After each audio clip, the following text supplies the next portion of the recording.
Hi అండి, welcome back to endless food pot channel. Masala gravy curries అంటే అందరికీ గుర్తొచ్చేది నాన్ వెజే, కానీ వెజ్ లో మాత్రం కొన్ని ఆప్షన్స్ ఉంటాయి కదా.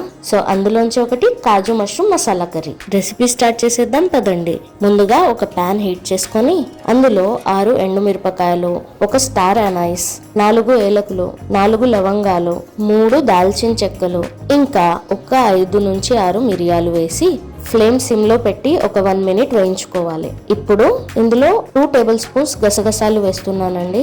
సిమ్ ఫ్లేమ్ లోనే ఈ మిశ్రమాన్ని కొద్దిగా బ్రౌనిష్ కలర్ వచ్చేంత వరకు మనం వేయించుకుందాం. కంటిన్యూస్ గా కలుపుతూనే ఉండాలి అండి, లేదంటే ఇది మాడిపోయే అవకాశం ఉంటుంది. ఇది వేగిన తర్వాత దీన్ని సైడ్ కి పెట్టేసి ఇప్పుడు ఇదే గిన్నెలో కొద్దిగా ఆయిల్ వేసి ఒక బిగ్ సైజ్ కట్ చేసిన ఆనియన్ వేసి ఇప్పుడు దీన్ని ఒక 1 మినిట్ ఫ్రై చేసుకోవాలి. తరువాత ఒక 10 నుంచి 12 వరకు వెల్లుల్లి రెబ్బలు వేస్తున్నాను. ఇక్కడ వీటితో పాటే 2 మీడియం సైజ్ టొమాటోస్ ని కట్ చేసి వేస్తున్నాను. ఆయిల్ లో టొమాటోస్ ఒక 1 మినిట్ ఫ్రై అయిన తర్వాత ఒక 5 కాజుని ఇలా ముక్కలుగా చేసి ఇందులో వేస్తున్నాను. ఇప్పుడు ఇందులో 1.5 టీ స్పూన్ సాల్ట్ వేస్తున్నానండి. సాల్ట్ వేసిన తర్వాత ఇప్పుడు టొమాటో మగ్గేంత వరకు మనం దీన్ని ఫ్రై చేసుకుందాం.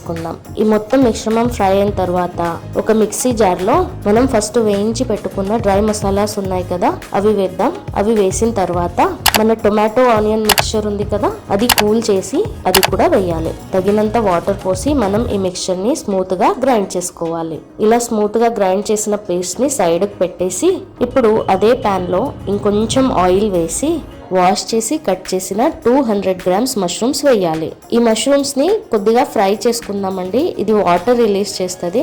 ఇవి ఫ్రై అయ్యేటప్పుడే ఇందులో కొద్దిగా పసుపు వేసి వీటిని ఇంకొంచెం సేపు ఫ్రై చేసుకోవాలి. చూసారు కదా, మన మష్రూమ్ అనేవి కుక్ అయిపోయాయి, మంచిగా వాటర్ రిలీజ్ చేసేసాయి. సో ఈ స్టేజ్ లో మనం చేసుకున్న పేస్ట్ ఇందులో వేసేద్దాం. పేస్ట్ వేసిన తర్వాత ఇందులో తగినంత వాటర్ పోద్దామండి.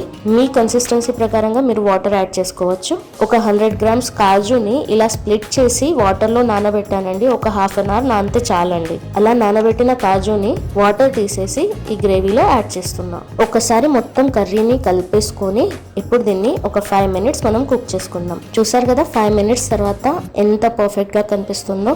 అంతేనండి, మన కాజు మష్రూమ్ కర్రీ రెడీ అయిపోయింది. ఇది చపాతీతో గానీ రైస్ తో గానీ దేనితో అయినా మీరు దీన్ని తినొచ్చు. Thank you for watching. If you guys like this video, please press the like button, share this video and subscribe to the channel.